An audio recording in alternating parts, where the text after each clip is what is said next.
Oi, pessoal, tudo bom? Bom dia, boa tarde ou boa noite, dependendo da hora que estiver escutando o nosso programa Quintal da Galiza. E a gente faz hoje uma espécie de continuação e um anexo aos nossos programas que eu tenho feito com o Francisco Traficante a respeito do nacionalismo galego. Por certo, o que a gente vai falar hoje desse personagem, Luís Porteiro Garreia, foi um texto que, inclusive, foi o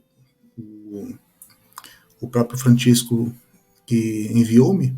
E pronto, a gente vai tentar falar em alguns capítulos sobre esse tema, que nasceu em 1889, lá em Lugo, e morre ali em Frades, na comarca de.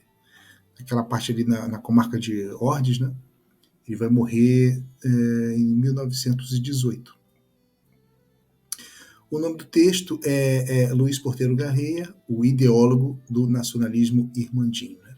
Foi um texto escrito no ano de 2009 pelo Ernesto Vasques Souza, pela Associação Cultural Folselhas, lá em Ordes.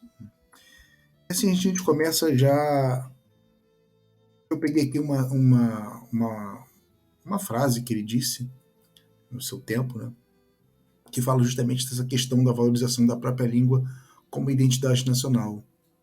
E ele diz, o Luís Porteiro diz, defender o galego como meio de inteligência com Portugal e a parte de América por ele civilizada, para onde vai muita da nossa imigração.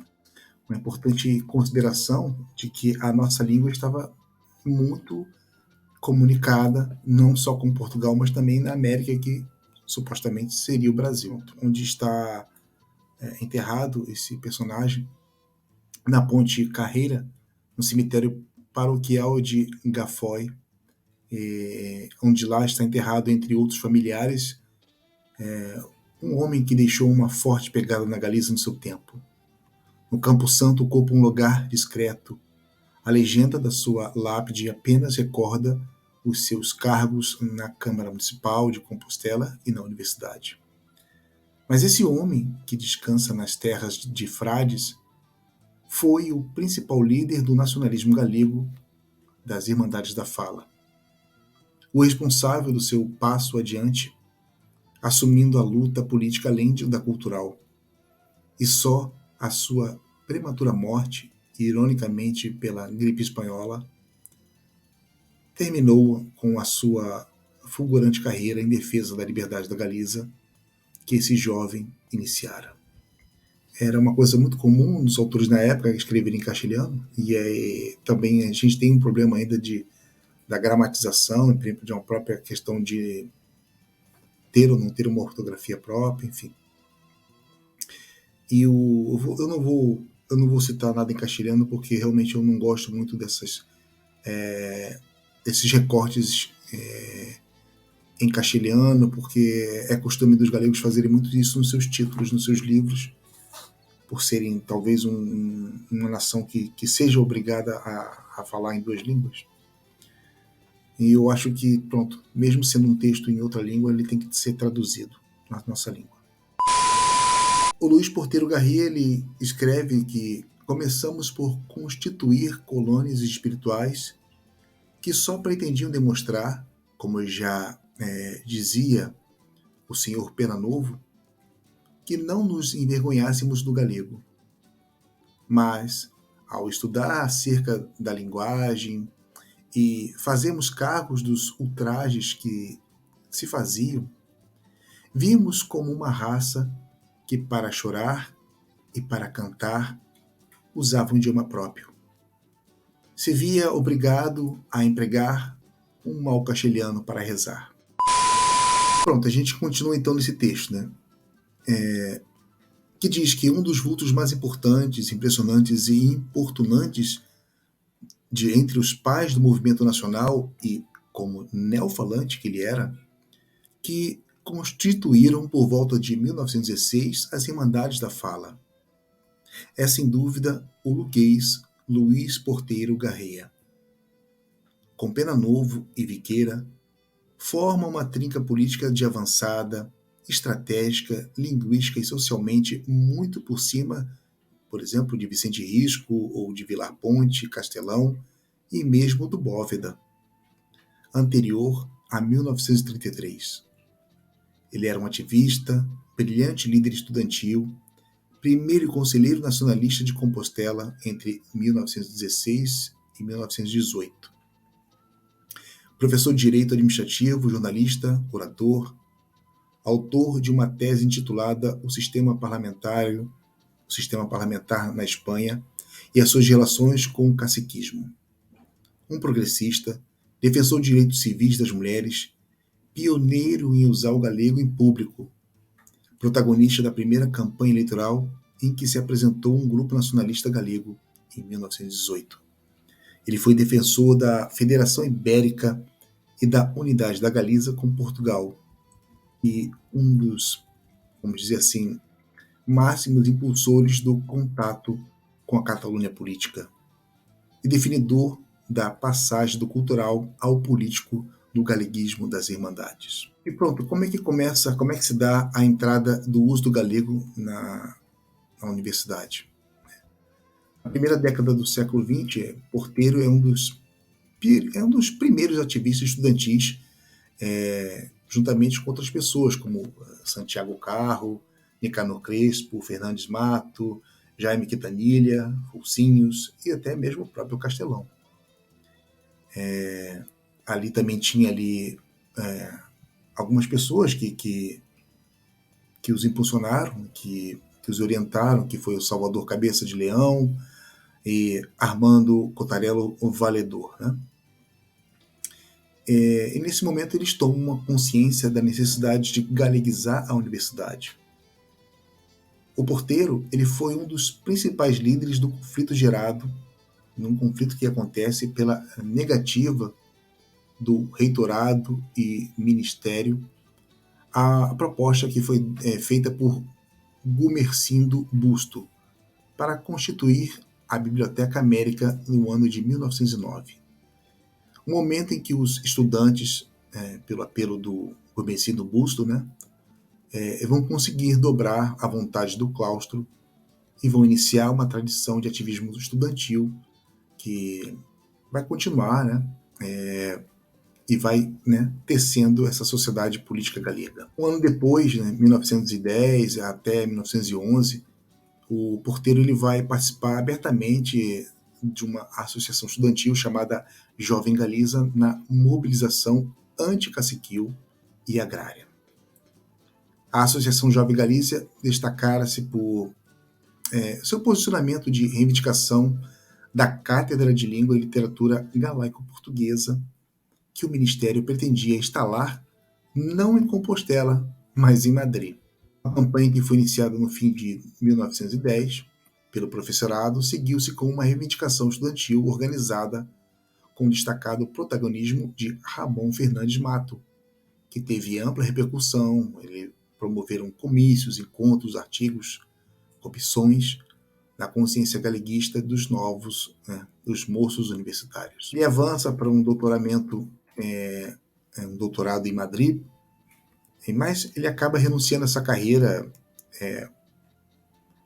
com a intenção de voltar para Galiza. Então ele volta 5 anos depois, em 1915. E aí ele toma posse de vaga de auxiliar de Direito Civil na Universidade de Santiago. Né? Ele era advogado.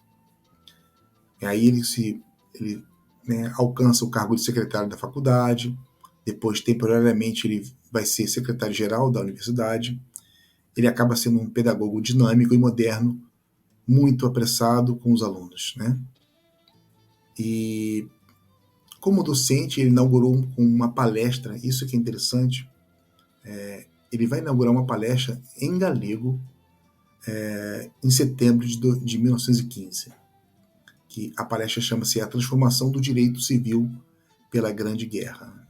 No ano seguinte, né, 1916, aí é que tem uma coisa interessante, que ele promove aí uns discursos, sempre em galego, motivado que vai promover o livre-cambismo, que era uma ideia que tinha da troca de bens e serviços entre países que não poderia ser afetado por restrições internas, né? Ele também promove aí a reivindicação do direito civil próprio para Galiza. Ele fala sobre a autonomia, né, dentro desse contexto político-administrativo que configura o Estado espanhol, da obrigação da administração da justiça de poder saber falar em galego, né, se pronunciar em galego. E também discursos, temas que vão da parte da economia. Bom, o Porteiro também ele vai defender a importância da música como a linguagem da alma, como parte de uma expressão de um renascimento cultural, que isso possa implicar no desenvolvimento de grupos, de massas corais. E isso, claro, vai gerar um estudo de apoio nas manifestações, nas defesas populares. E a gente tem aqui um marco interessante que foi no ano de 1917, no dia 11 de fevereiro de 1917, no Salão do Cassino Republicano da Corunha, né? E lá ele vai dar uma palestra que se converteria num acontecimento político e social muito importante. Porque, além dele ter pronunciado-se abertamente em galego, né, porque ainda era um paradigma, reuniões importantes, as pessoas estavam com essa coisa de ter que falar sempre em castelhano, obrigação do Estado, enfim. Então, não, ele rompe com isso, ele vai falar em galego. E ali ele anuncia uma passagem das Irmandades da Fala, de um simples grupo de amigos da Fala, para uma organização com um projeto de fim político, né? Bom, e para a gente rematar este primeiro capítulo, que fala sobre o Luís Porteiro Garrea, a gente deixa aqui um texto, um discurso que ele faz, um texto que foi publicado na revista Nossa Terra, número 3, em dezembro de 1916. O título era Falar e Escrever em Galego. Aqui me tendes, pesaroso e triste por não corresponder à intensidade do momento, ledo e venturoso, já que, por muito mal que fale, sempre me alumiaria o lóstrego do ideal que nos junta hoje e que, desde antano, lateja no nosso coração. Escribo em galego e escribo mal. Que queredes? Nunca hasta hoje escrevi. Jamais me ensinaram, nem eu me procurei depreender. E agora, pergunto-vos se posso escrever mal, todo o mal que vos queirades, no idioma que não deprendi nas escolas, nos epítomes, nem nos dicionários. Não é verdade que essa língua deve ter raízes muito fundas no meu peito, na alma da minha raça, quando não a enterraram para sempre os abandonos alheios e os próprios? Não é verdade que esse idioma é uma realidade forte e latejante que nós temos esquecida, porque vive no nosso espírito e que tem que esguinçar a louça que o cobre? Sempre que pagamos exame de consciência e nos disponhamos a recontar e equilibrar os valores que formam o edifício da cultura e as esperanças da raça, a redimir este idioma do ultraje de que ele fã, não os alheios, que não sentem nem pensam nele e não têm que estimá-lo, senão os próprios, quizás nós outros mesmos, encaminham-se à irmandade dos amigos da fala, e como o idioma é sempre verbo de um mundo de pensamentos e sentimentos, diferente dos outros no seu molde, pomos menos a chamada para a defesa do polo menos. A chamada para a defesa do idioma esquecido é primeiramente um requerimento de exame de consciência regional. Luís Porteiro Garrea, professor da Universidade de Compostela. É isso, pessoal. A gente termina esse primeiro capítulo do Luís e voltamos em outro momento. Valeu, galera. Tchau, tchau. Apertas. Tchau.